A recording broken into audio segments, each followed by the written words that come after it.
નમસ્કાર, હું છું ગોપી ઘાંગર અને આપ જોઈ રહ્યા છો નિર્ભય ન્યૂઝ. મારી સાથે સ્ક્રીન પર તમને અત્યારે વરિષ્ઠ પત્રકાર ગિરીશ જોશી દેખાઈ રહ્યા છે. આજે ચર્ચા કરવી છે કે ફરી એકવાર અમેરિકાએ ઈરાન ઉપર હુમલો કર્યો છે. આજે સ્ટ્રેટ ઓફ હોર્મુઝ તેને લઈને જબરદસ્ત રીતે ત્યાં આગળ જે શિપ્સ હતી તેના ઉપર પણ હુમલો કરવામાં આવ્યો છે અને હવે અમેરિકાએ નવી પણ વાત કરી છે કે જેટલી પણ સ્ટ્રેટ ઓફ હોર્મુઝ જે છે તેના ઉપર અમેરિકાનું રાજ રહેશે અને ત્યાં આગળ ટેક્સ જે વસૂલ કરવામાં આવશે તે અમેરિકા કરશે. ગિરીશભાઈ, તમારી પાસેથી આખી પ્રોસિજર સમજવી છે મારે કે અમેરિકા પહેલા એક તરફ સીઝ ફાયરની ઘોષણા કરી, હવે ડોનાલ્ડ ટ્રમ્પ કહી રહ્યા છે સીઝ ફાયર પૂરું થઈ ગયું છે. ત્યાંથી જે બી સ્ટ્રેટ ઓફ હોર્મુઝ જે છે જેટલા પણ ત્યાં જહાજ પાસ થશે તેનો પૈસા હવે અમેરિકા ઉઘરાવશે. એટલે અમેરિકાને સ્ટ્રેટ ઓફ હોર્મુઝમાં રસ છે, ઈરાનમાં રસ છે, શું અમેરિકા કરવા શું માંગી રહ્યું છે? જે રીતે સમીકરણો બદલાઈ રહ્યા હતા, અમેરિકા અને ઇઝરાયલનો પહેલેથી જ એક મિસએડવેન્ચર થઈ ગયું. વેનેઝુએલા પછી એમને એવું હતું કે 24 કલાક 48 કલાકની અંદર ઈરાનની અંદર રેજીમ ચેન્જ થઈ જશે. જેવા આયતોલ્લા ખમેની ગુજ મરી જાય એટલે તરત જ ત્યાં એમણે બધી તૈયારી કરી રાખી હતી અસંતુષ્ટોને ભડકાવવા. એ લોકોના મોસાદના સ્લીપર સેલો ત્યાં ઓલરેડી કામ કરતા હતા, પણ ઈ ગણતરીમાં ભૂલી ગયા. એટલે પછી એવું થયું કે એમણે જે નહોતું વિચાર્યું એટલું બધું હાર્ડ રિટેલિએશન ઈરાને કર્યું, અને જે અંદાજ નતો સેન્કશન હતું એટલે ઘણા બધા એમને મેસેજ નહોતા મળતા, પણ અંડરગ્રાઉન્ડ જે ઈરાને પોતાની બહુ હોશિયારીથી તૈયારી કરી રાખી હતી એમાં એડેડ એડવાન્ટેજ એ થયું કે હવે ચાઇના અને રશિયા પણ એની સાથે હેલ્પમાં આવી ગયા. એટલે ઈરાનનો નિર્ભરતા તમે જુઓ તો રશિયાનો તેલ વેચાવાની ના પાડતા ચાઇનાને ઓફિશિયલી એને ઓછું કરવું પડ્યું, પણ તો પછી ઓપ્ટર શું રહ્યું કે ઈરાન રહ્યો. એનો ટાર્ગેટ એ હતો કે રશિયા અને ચાઇનાની ઇકોનોમીને કેમ સ્ક્વીઝ કરવા. એટલે આપણું પેલા ગરદન દબાવીને આપણને એમ કીધું કે ભાઈ ચાઇના સાથે તમે સંબંધો તોડી નાખો, રશિયા સાથે તોડો. હવે ઉપર રહ્યું રશિયા, બીજા બ્રેકઅવે જેટલા બી છે એટલે રશિયાને એને યુક્રેનમાં ભરાવી દીધા કે તું ત્યાં લડતો રહે, ચાઇનાની ઇકોનોમીને પ્રેશર કરવું. આ એક એમની ગણતરી હતી જે ફેલ થઈ. હવે તમે જુઓ તો એની અંદર એવું થયું કે ગલ્ફમાં જે રીતે ઈરાને મારો કર્યો અમેરિકન, એને સાબિત કરી દીધું કે ભાઈ હું એટલો તો બડુકો છું કે હું તમારા બધા ડેપોઝ ખતમ કરું. એને ઈમાનદારીથી કોઈ પણ ડોમેસ્ટિક ઉપર એને નથી કર્યા. જેટલા અમેરિકન અડ્ડા હતા એમના એમણે સત્યાનાશ કરી. અમેરિકાની ગણતરીમાં ભૂલી થઈ ગઈ કે મિસાઇલો જ્યાં પણ ઈ મારશે એ મિસાઇલો બધી જીપીએસ ગાઈડેડ હોય.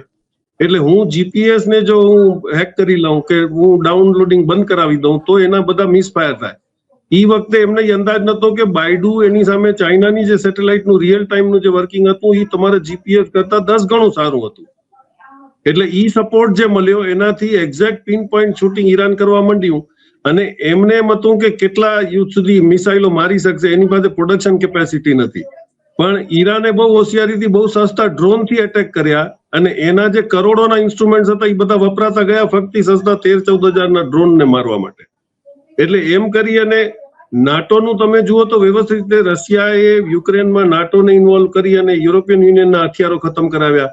જેવા ઈ 25% ઉપર આવ્યા એટલે એને ટર્કી સાથે નિગોશિએટ કર્યું. ટર્કી જ એક એવી આઈટમ હતી જે નાટોમાં પણ હતો, મુસ્લિમ કન્ટ્રી બી છે અને બધા સાથે એના સંબંધો બી હતા, પણ એને નિગોશિએટ કરવાની ના પાડી. છેલ્લે એને જયારે એક તો ટર્કી ફરી ગયું, ટર્કી એમ કીધું કે જો પેલેસ્ટાઇનની અંદર હ્યુમન રાઇટ્સના વાયોલેશન થશે તો મારે તમને સબક શીખડાવવું પડશે. આ તરત જ એક ચેન્જ થયો. પછી લેન્સીગ્રામ જેનો મર્ડર થઈ ગયો, જે પ્રો પેલેસ્ટાઇન હતો હમણાં 3 દિવસ પહેલા, અને ઓચિંતો ઈ માણસ મરી જાય છે. ઈ હતો ઇઝરાયલના ફેવરમાં એક જ સેનેટર જે ટ્રમ્પને દબાવી રાખતો હતો, અને એને એમ કીધું કે જયારે સેટલમેન્ટ કરો અમેરિકાને અને $300 બિલિયન આપો સાઉદી ઈરાનને, એના પછી સંબંધો બગડે છે અને ઓચિંતો ઈ 4 કલાકમાં બીમાર પડી અને મરી જાય છે. એટલે એક જ્યુસ લોબીનો કંટ્રોલ ટ્રમ્પ ઉપરથી જતો રહ્યો છે. એમાં જે ગેમ રમાતી હોય, હવે આખું એનું તમે જો ફેલ થયા પછી હવે શું કરવાનું છે. એને યુએઈએ અબ્રાહમ એકોર્ડમાં સાઇન કર્યા પછી ઇઝરાયલને જ્યારે એને ત્યાં જગ્યા આપી ત્યારે સાઉદી અરેબિયા એ વાતથી નારાજ હતો. અબ્રાહમ એકોર્ડ એટલે ઓલમોસ્ટ અમે ઇઝરાયલ સાથે બધી દોસ્તી કરી લીધી. તો પેલેસ્ટાઇન ઉપર વાત કરવાથી યુએઈ અટકાતું હતું, પણ સાઉદી અરેબિયા ખુલીને સામે આવ્યું. તો સાઉદી અરેબિયા ઉપર બોમ્બાર્ડમેન્ટ થાય છે, સાઉદી અરેબિયાના બેઝિસ ખતમ થાય છે. સાઉદી અરેબિયા છેલ્લે ઘટીને એમ કીધું કે ભાઈ મારે તમારા અહીંથી બેઝ હટાવી લો કારણ કે હું હેરાન થઈશ. એટલે સાઉદી અરેબિયામાંથી ગયું એનું કારણ હતું કે સાઉદી અરેબિયા એક જ એવું હતું જેની પાસે અત્યારે તેલ વેચવાની ક્ષમતા હતી. એની પાસે ઈસ્ટ વેસ્ટ લાઇન છે, એટલે ઈ રેડ સી માંથી તમારે આપણે ત્યાંથી ગલ્ફમાંથી વેચી શકતો હતો બબલ બંદર પાસેથી થઈને. તો ઈ જે એની લાઈન હતી ઈ બંધ કરવા માટે હવે અત્યારે અમેરિકાએ એવું કર્યું કે હવે જો બધાનું બગડે છે તો હું મારું બગડે તો બધાનું બગાડી નાખું. ઇઝરાયલ પાસે ક્ષમતા રહી નથી. ઇઝરાયલ માર ભયંકર ખાઈ રહ્યું છે, પણ કારણ કે ઇન્ટરનેટ ને બધું એમના કંટ્રોલમાં છે તો હકીકતો બહાર નથી આવતી. 24 કલાકથી સતત મારો ઈરાન ટેલેવિવ ઉપર ને એના એરપોર્ટ ઉપર કરી રહ્યો છે. રશિયાના એવા તમારા બી આવી પ્લેનના ફોટા બી આવે કે રશિયાએ પોતાના સૌથી મોટા સર્વેલન્સ સ્તર પ્લેન ઓલરેડી તેરાન પહોંચાડી દીધા છે. એટલે હવે કદાચ ખુલીને પણ રશિયા અને ચાઇના એ લોકોની ફેવરમાં આવે તો આ યુદ્ધ મોટું થાય. એને કંટ્રોલ કરવા માટે એવું થયું કે જો મને ખાવા નથી મળતું તો બધાને ઢોર નાખો. એટલે હવે એ સ્ટાર્ટેડ ફૂલ ફ્લેજ વોર. હવે આની અંદર મરી ગયા એની શું ગણતરી હતી કે જે ફૂલ ફ્લેજ વોર કરો એટલે એક તો ઓઇલના પ્રાઇસ અત્યારે તમે જુઓ લગભગ 40% જેવા વધી જાય એવા એ લોકોએ અનુમાન આપી દીધું છે. LNG કતાર પાસેથી જે 40% આવે છે એમાં રસલફાન ઉપર એને એટેક કર્યો રિફાઇનરી ઉપર, એટલે અહીંયા પ્રોડક્શન બંધ થઈ ગયું. એટલે તમારે LNG ના પણ હવે વાંધા પડે. પછી એની અંદર ઇમ્પોર્ટન્ટ એ હતું કે અત્યારે સેમિકન્ડક્ટરમાં માસ્ટરી કોની? ચાઇનાની, તાઇવાનની, કોરિયાની. એટલે એની અંદર હેલિયમ જે તમને જોઈએ સેમિકન્ડક્ટરના પ્રોસેસ માટે કમ્પલસરી એનું 40% સપ્લાય કતરથી થતું હતું, એટલે એને અહીંયા પણ એટેક કરાવ્યો. હવે કરે છે ઇઝરાયલ, નામ લે છે ઈરાનનું. અત્યારે આ બધા જે ખોટા ફ્લેગ જે રેસ કરી રહ્યા છે એમાં અત્યારે કોઈને કાંઈ ખબર નથી, કન્ફ્યુઝનમાં ક્યાં કોણ એટેક કરી રહ્યું છે. પછી તમે જો તો નાઇટ્રોજન અને એમોનિયા બંધ થશે એટલે ફર્ટિલાઇઝર ઉપર આખા વર્લ્ડ ઉપર પ્રેશર આવી જશે, કારણ કે મેક્સિમમ એમોનિયા અને આ નાઇટ્રોજન ગલ્ફમાંથી આવતું હતું. એટલે એને અત્યારે એ કર્યું છે કે રિસોર્સિસ ઉપર જ બ્રેક મારી દો એટલે આખા વર્લ્ડની અંદર હોવાપો થાય અને પછી સેટલમેન્ટ માટેનો કોઈ. હવે IMF નો અત્યારનો તમે રિપોર્ટ જો તેમણે કહી દીધું કે GDP વર્લ્ડની 1% થી પડી જશે, ઇન્ફ્લેશન લગભગ 1% થી વધશે અને ટ્રેડ જે છે એ 1.5% ઘટી જશે. હવે આમાં તમે જુઓ તો એની અંદર ઘણી બધી બીજી ચીજોમાં એવું હતું કે અમેરિકાને હજી જે મગજમાં એવું હતું કે હું માસ્ટર છું, હું જે કરીશ એટલે આખા વર્લ્ડ ઉપર સુપર પાવર એને કહેવાય કે જે એક પણ એક્શન લે એનાથી આખા વર્લ્ડ ઉપર અસર આવે. પણ એની સામે તમે બીજા જુઓ ને તો ઘણા બધા નવા ડેવલપમેન્ટ થયા જે નોર્મલ મીડિયામાં નથી આવતું. પહેલા તમે જુઓ તો રશિયાએ એક ચાલ કરી. આપણે અત્યાર સુધી રશિયા સાથે આપણે ધંધો કરતા હતા, રશિયાથી ઓઇલ લેતા હતા, રશિયાને આપણે FMCG આઇટમ્સ આપીએ છીએ, બીજું આપીએ છીએ, પણ એને પેમેન્ટના પ્રોબ્લેમ હતા. એટલે આપણા એક્સપોર્ટરોને ડોક્યુમેન્ટ્સ ક્યાંકથી રૂટ કરવા પડતા નહીં, વાયા દુબઈ જાય કે વાયા હોંગકોંગ જાય એવી રીતે કરતા. તો 2 મહિના પહેલા રશિયાએ એની જે સૌથી મોટી નેશનલાઇઝ બેંક છે SBER સ્પર બેંક, સ્પર બેંકની એને 5 લાખ સ્ક્વેર ફીટની જગ્યા નોઈડામાં લઈ અને એને બિઝનેસ સેન્ટર ખોલી નાખ્યો. હવે સ્પર બિઝનેસમેન જે છોકરાઓ ધંધો કરવા માંગતા એમના માટે પણ ઇન્ફોર્મેશન છે કે સાઇટ ઉપર જાય તો એમણે બહુ મોટા પાયે એક બહુ સારું બિઝનેસ કરવાનો એક સેટઅપ ઊભું કરી દીધું છે. હવે એની અંદર તમે જો તો ઘણી બધી કંપનીઓમાં એમાં પાછો હવે શું થશે કે પહેલા આપણે એક્સપોર્ટ કરતા તો આપણી બેંક વેરીફાઈ કરતી કે એની સ્ટેટસ શું છે રશિયન બેંકની ફાઇનાન્શિયલ. હવે એ ઝંઝટ ગઈ, કારણ કે એ લોકોના ફંડ્સ જ અહીંયા પડ્યા છે. અહીંયા તમને લેટર ઓફ ક્રેડિટની ગેરંટી મળી જશે, તમને ગુડ ફોર પેમેન્ટના સર્ટિફિકેટ મળી શકશે. એટલે રશિયાએ આખું પોતાનું ઇકોનોમિક એક ઢાંચો ઇન્ડિયામાં કરીને આપ્યો. એટલે એનો મતલબ એ થયો કે આપણને ઇકોનોમિક એક સપોર્ટ રશિયાએ આપી દીધો છે.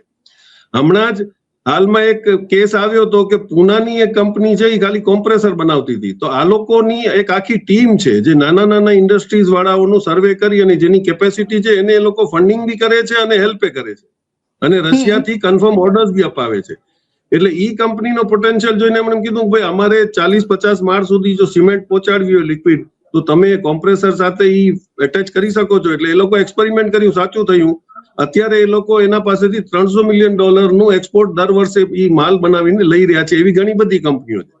હવે અમૂલ ત્યાં ક્યું છે, એ લોકો ફાર્માસ્યુટિકલ માટે એન્કરેજ કરી રહ્યા છે. ફર્ટિલાઇઝર્સ ની અંદર કે એડેડ વેલ્યુઝ ની અંદર એ લોકો એન્કરેજ કરે છે. એટલે આ બધા લોકો સેક્ટર ખોલી એટલે રશિયા એક ટાઈપનું ઇકોનોમિકલ સપોર્ટ ઇન્ડિયા માટે ઊભું કરી દીધું છે. 11 અને 12 જુલાઈના નાગપુરમાં આપણે બ્રિક્સની ટ્રાન્સપોર્ટની મીટિંગ હતી. એમાં આપણા બ્રિક્સ કન્ટ્રી તો ઠીક છે, બ્રાઝિલ છે, રશિયા છે, ઇન્ડિયા છે, ચાઇના છે, સાઉથ આફ્રિકા છે. એના ભેગું નવાઈની વાત એ હતી કે સાઉદી અરેબિયા, ઈરાન અને UAE પણ જોઈન કર્યા હતા. અને નાગપુરમાં ટ્રાન્સપોર્ટની જે મીટિંગ હતી એની અંદર આ બધા ટ્રેડો બંધ થાય તો કયા રૂટ ઓપ્શનથી આપણે બીજા ચાલુ છે એના માટે મોટી એક બ્રિક્સની મીટિંગ થઈ ગઈ છે. એટલે તમે જો પાછલા દરવાજે જે રીતે પ્રેશર વર્લ્ડમાં ક્રિએટ થવાની કોશિશ કરી છે એને ડિફ્યુઝ કરવાની પોઝિશન પણ રશિયા અને ચાઇનાએ કરી લીધેલી છે. ચાઇનાએ પોતાની બ્રિક્સની અંદર લાઈનો નાખી દીધી છે યુરોપથી. અત્યારે ચાબાર પોર્ટ ઉપર આપણા એને એટેક કરવામાં રસ, આપણા સાથે દુશ્મન નથી, પણ ચાઇના એના સાથે રશિયા અને ચાઇના BRI જોઈન્ટ કરી અને જો એ ચાબાર પોર્ટનો ઉપયોગ ન કરી શકે કે અફઘાનિસ્તાનને પ્રમોટ ન કરાવી શકે એના માટે એણે એના ઉપર એટેક કર્યો. એટલે હવે અમેરિકા અને ઇઝરાયલ એકલા પડી ગયા છે, એ નક્કી થઈ ગયું છે. ને બીજા કન્ટ્રીઝ ઘણા બધા ડેવલપમેન્ટ કરે છે. સૌથી હોશિયાર કંપની ચાઇના છે. ચાઇના જે કરે છે એ કેતો નથી. એક ઉદાહરણ તમને દઈ દઉં. અત્યારે ઇજિપ્તે જે અમેરિકાનો પેન્ટાગોન છે, જે અમેરિકાનો હાર્ટ મનાય, ત્યાંથી ઇન્ટેલિજન્સ, ત્યાંથી વોરફેર બધું નક્કી થાય પેન્ટાગોનમાંથી. એનાથી 3 ગણું મોટું સેટઅપ ઇજિપ્તે બનાવ્યું, જેનું નામ એને ઓક્ટાગોન રાખ્યું છે, કે પેન્ટાગોનથી મોટું. ઓક્ટાગોન 33,000 એકરની અંદર આખું એક ડિપાર્ટમેન્ટ બનાવ્યું, જેની અંદર આખા વર્લ્ડની ઇન્ટેલિજન્સ સિસ્ટમ્સ, સાયબર બધું એની અંદર ઇન્ક્લુડેડ છે, ઇન્ક્લુડિંગ વોરફેર. એના પાછળના ડ્રોપમાં તમને લવાઈ લાગે તો એ લોકોએ 2010માં ચાઇના ચૂપચાપે, કારણ કે તમે જુઓ કોઈ પણ અમેરિકન પ્લેન વેચાતા લે કે એને આપે તો એના અંદર એ લોકો સેટઅપ આપતા નહીં કમ્પ્લીટ, ચાઇનાને કે રશિયાને. ચાઇનાએ ચૂપચાપ આની સાથે મળી સાઉથ આફ્રિકા સાથે એણે Test Flying Academy of South Africa ચાલુ કર્યું, TFASA. એની અંદર એણે એક અમેરિકાનો જ F-35 નો પાયલટ જે રિટાયર થયો હતો, જેણે F-35 ડિઝાઇન કર્યું હતું, પીટર કોસ કરીને, એને એ લોકો $2.5 લાખ પગારમાં સાઉથ આફ્રિકામાં લઈ આવ્યા અને ત્યાં રાખ્યો. એટલે દુનિયાને એવું હતું કે સાઉથ આફ્રિકા વાળા એ બધું કરીને શું કરશે, એટલે કોઈના પર ધ્યાન ના આપ્યું. પણ ચાઇનાએ પાછળથી દુનિયાભરના પ્લેનો શીખડાવવાના બાને ત્યાં મંગાવ્યા અને એની બધી ડિઝાઇનો ઓલરેડી ચાઇના પાસે અત્યારે પહોંચી ગઈ છે. એટલે તમે જુઓ કે યુદ્ધ હવે અત્યારે જે અમેરિકા કરે છે અને અમેરિકા કરશે તો બધા હેરાન થાય એવું નથી. ઘણા બધા પેરેલલ બીજી સામે ઇકોનોમીઓ ચાલુ થઈ ગઈ છે. ઇઝરાયલે એવું કર્યું પ્રોગ્રામ કે હવે તમારે કેવી રીતે જાન છોડાવી, કે તમારે કેનાલ બધીઓ જે છે એ તમારે કબજો તો રાખીને બેઠા છે. એટલે આ લોકોએ પહેલા ડિક્લેર કર્યું ઇઝરાયલે કે અમે એક બેન ગુરિયન કેનાલ બનાવશું.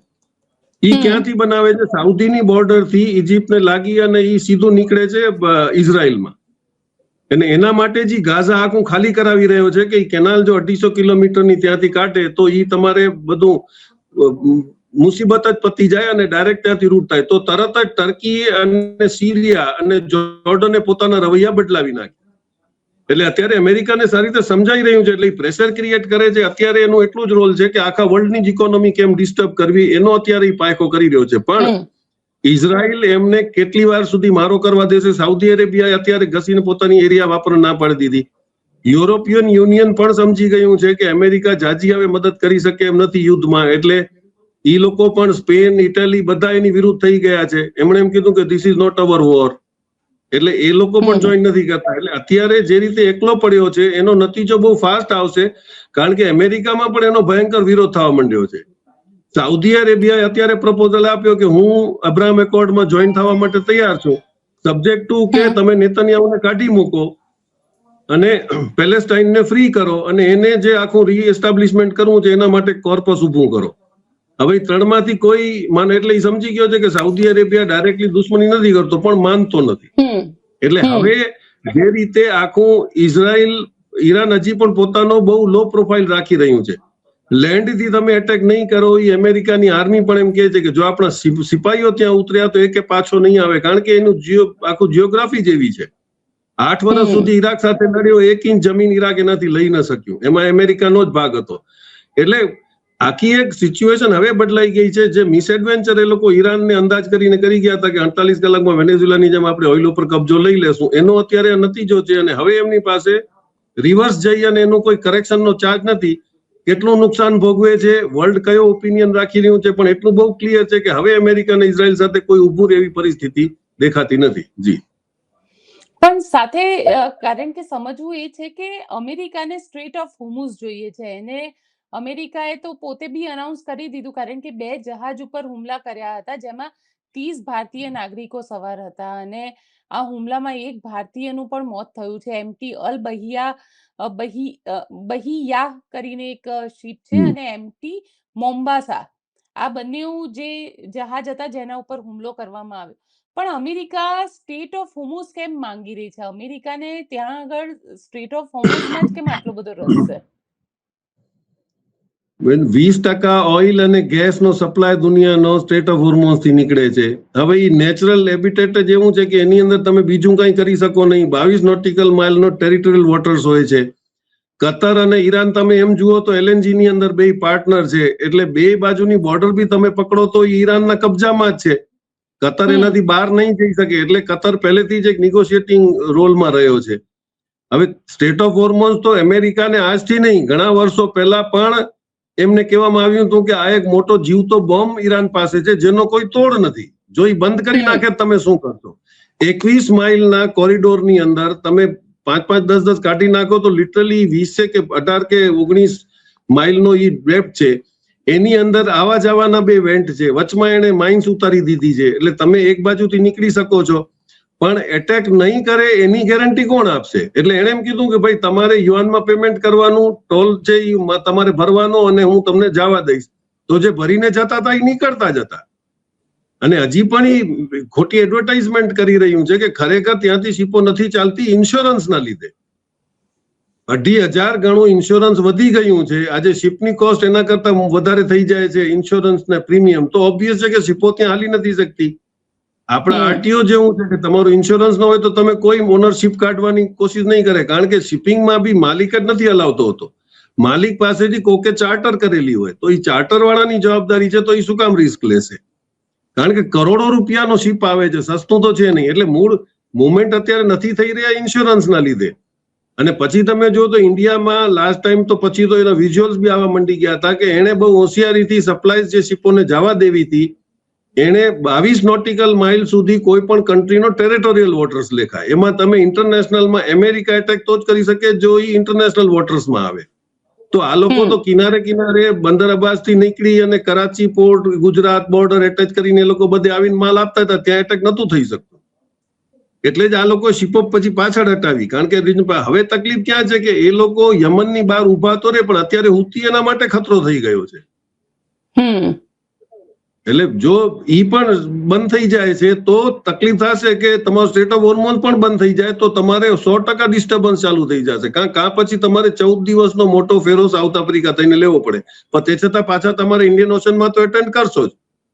અને ઈ થાય છે કે નાના નાના ટાપુઓ પર પણ અત્યારે પ્રોબ્લેમ થઈ રહ્યું છે. ઇઝરાયલે એક ગેમ કરી કે એણે હુતીઓને કંટ્રોલ કરવા માટે સોમાલિયામાંથી એક ટુકડો અલગ કરાવીને ત્યાં માણસોને ભડકાવીને એને સોમાલી લેન્ડ ડિક્લેર કર્યું નહીં. Israel was the first country એને રેકગ્નાઇઝ કરવા વાળું. પણ જેવું એમ લાગ્યું કે હવે આ લોકો સામે આવીને બેસશે તો હુતીઓને કંટ્રોલ કરશે અને સ્ટેટ ઓફ હોર્મુઝ ખાલી રહેશે, પણ સુએઝ કેનાલ ખાલી કરાવી શકશે. પછી ન થયું. એનું કારણ છે કે ત્યાં જ ઇજિપ્તના પણ જૂના એક જે વસવાટ હતું તું કરીને એ લોકોને ચડાવ્યા, એટલે એ લોકોએ અત્યારે સોમાલીલેન્ડ માંથી અલગ ટુકડો લઈ લીધો, ઈ પાછો હુતીઓની સામે આવ્યો. એટલે ઘણી બધી ગેમ્સ ચાલુ રહી છે. આ લોકો ક્યાંક ને ક્યાંક પોતાનો કંટ્રોલ કરવાની કોશિશ કરે છે, તો સામે આફ્રિકા પણ બડુકો થઈ ગયો છે. આફ્રિકા પાસે પણ આજે પૈસા આવી ગયા છે. આફ્રિકાએ લગભગ IMF ના પૈસા ઘણા બધા કન્ટ્રીઝે ભરીને પોતાને, એટલે તમે જો પોલિટિકલ ડિસ્ટર્બન્સ પણ ચાલુ છે. અમેરિકા અત્યારે ઇઝરાયલ ને અમેરિકા બે જ વધ્યા છે, એટલે એ લોકો 100% કોશિશ કરશે કે હવે વર્લ્ડની ઇકોનોમી કેમ ડિસ્ટર્બ કરવી. અને એ બહુ હોશિયારીથી બિટકોઇન ઉપર આવી ગયો છે, ને ઘણા બધા ધંધા બિટકોઇન ઉપર કરે છે, પણ ઘણા બધા કન્ટ્રીઝે ઓલરેડી એને બેન કર્યું. એને એમ હતું કે ડિડોલરાઇઝેશન પહેલા હું બિટકોઇન ઉપર ચાલ્યો જાઉં. એટલે ઇકોનોમિકલ ટેન્શન પણ છે. અને રશિયા અને ચાઇના શાંતિથી કામ કરી રહ્યા છે. ઈરાન લડવા માટે તૈયાર છે. ઈરાન પાસે કેપેસિટી છે. લેન્ડ ઉપર વોર થઈ શકશે નહીં, મિસાઇલ વોર થયા રાખશે એનામાં તો ઈરાનની માસ્ટરી છે જ. ઉપરથી ચાઇના અને રશિયા એમને બીજી રીતે મદદ કરી રહ્યા છે. એટલે હવે અમેરિકાએ પોતાનું ઘર કેમ બચાવવું એ ટેન્શન છે. અને નવેમ્બરમાં ઇલેક્શન્સ છે, એટલે નેતન્યાહુ અને ટ્રમ્પ અત્યારે પોતાની ગાદી બચાવવામાં મોટો રસ છે, એટલે એ ડિસ્પ્યુટ ચાલુ જ રાખશે એવું લાગે છે. કારણ કે તમારે થોડોક દિવસ રિસેસ લેવી, પછી વળી સામાન ભેગો થાય એટલે વળી પાછો તમારે એટેક કરવો. હવે એને 60 દિવસ સુધી ટ્રમ્પ વોર કરી શકે છે without the approval of Congress. એટલે એને પહેલી લડાઈ કરી, 60 દિવસ પછી એને શાંતિ વાર્તા કરી, પછી એને બીજા ટર્મમાં ચાલુ કરી, એટલે વળી 2 દિવસ પછી એને 60 દિવસ મળ્યા છે. એટલે એ હોશિયારી પોલિટિકલી પણ વાપરી રહ્યો છે, પણ એમાં નુકસાન કેટલું થશે એ કદાચ પબ્લિક એ લોકોના ગયા પછી જયારે પ્રેસ રિલીઝ મળશે ત્યારે ખબર પડશે, પણ નુકસાન ભયંકર બે બાજુ થઈ રહ્યું છે. પણ ઈરાન તો ઓલરેડી આટલા વર્ષોથી લડતો જ આવ્યો છે, એટલે યુદ્ધ માટે એના માટે કોઈ નવાઈની ચીજ નથી. તમે જો તો એ લોકોએ પોતાનું પણ IRGC એ બધું સેટઅપ કરીને રાખ્યું છે કે આજે જો એક તમારો લીડર મરી જાય તો સેકન્ડ લીડર કોણ આવશે.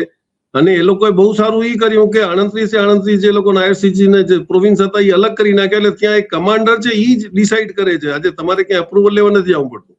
એટલે હુતીઓને ઇન્સ્ટ્રક્શન શું આપવા છે, હિઝબુલ્લાને શું આપવા છે, એ બધા ત્યાંથી આખું એક સેટઅપ જ તૈયાર છે જે ચાલી રહ્યું છે વ્યવસ્થિત. એને તમે તોડી નહીં શકો. અને હવે જેમ અલર્ટ થઈ ગયું એટલે જે મોસાદ વાળા જે ત્યાં સ્લીપર સેલ નાખીને ઈરાનની અંદર ડિસ્ટર્બન્સ કરવા માંગતા હતા, હવે એ બી પડી ગયા. એટલા માટે જ ખોમાની સાહેબનું જે અંતિમ વિધિની અંદર 2 કરોડ માણસો ભેગા થયા છે. એમાં ટ્રમ્પને પણ એમ સ્ટેટમેન્ટ કરવું પડ્યું કે મારી ભૂલ થઈ ગઈ છે, કે હું એમ માનતો હતો કે રેજીમ ચેન્જ થશે. એનો મતલબ એ છે કે એ લોકો ભૂલ તો કબૂલ નથી કરવા માંગતા, પણ અત્યારે મરતા ક્યાં ન કરતા જેવી પોતાની ઇજ્જત બચાવવા હવે પાછો યુદ્ધ કરીને નુકસાન ભોગવી રહ્યું છે એમ દેખાડવા કદાચ કે હું સુપર પાવર છું, પણ એની પાછી આ બીજી ભયંકર ભૂલ થવા જઈ રહી છે. જી પણ સાથે કિરીશભાઈ, કેમ કે જે રીતે ઈરાને પણ હુમલો કર્યો, ઈરાને પણ UAE ઉપર હુમલો કર્યો, જોર્ડન પર હુમલો કર્યો, ને એ જે રીતે અમેરિકી ઠિકાના ઉપર હુમલો કરી રહ્યું છે ઈરાન, એટલે ઈરાન પણ હજી યુદ્ધ માટે તૈયાર છે. ઈરાન પણ હજી પોતે એની પાસે એટલું વેપન્સ હશે. હા, એ લોકોની સ્ટ્રેટેજી બહુ ક્લિયર છે. આજે તમે જુઓ જે પણ કરોડો રૂપિયાના હથિયાર ઇઝરાયલમાં અમેરિકાએ પહોંચાડ્યા કે લોકોએ બનાવ્યા, ડેવિડ સ્લિંગ છે કે એરો છે કે થાળ છે, એ બધા કરોડો રૂપિયાના છે. અને એમને વેચવા હતા એટલે એમણે કોસ્ટિંગ હાઈ રાખી અને એને પોતાના ત્યાં એક્સપેરિમેન્ટ કરી નાખ્યા. પણ એમને એ ખબર નહોતી કે નાના ડ્રોન્સ આજે તમારી મેક્સિમમ કેપેસિટી તમે 6 મિસાઇલો તોડી શકો છો, પણ સામે જો $12,000-13,000 જો 100 ડ્રોન આવી જાય તો તમારી પોઝિશન ખરાબ થઈ જાય. કારણ કે એ બધા વપરાઈ ગયા પછી મિસાઇલો આવે છે, એ તમારા ટાર્ગેટ ઉપર હિટ થાય છે, કારણ કે ત્યાં સુધી તમારા રીલોડ નથી થતા એન્ટી મિસાઇલના ઇક્વિપમેન્ટ. એટલે ઈરાને બહુ સ્ટ્રેટેજિકલી ફાયર કર્યું છે. પછી જે તમને GPS ઉપર ગમંડ હતો કે GPS બંધ કરી દઈએ તો કેમ પહોંચે, એની જગ્યાએ બાયડુએ એટલું બધું એક્યુરસીથી આપ્યું છે કે એ બિલ્ડિંગના 4થા માળે એટેક થાય તો 4થા માળે ડ્રોન જઈને હિટ થાય છે. એનો મતલબ એ કે પેરેલલ સેટેલાઇટની અંદર બી મોનોપોલી ચાઇનાની તમારા કરતા ઘણી સુપીરિયર છે.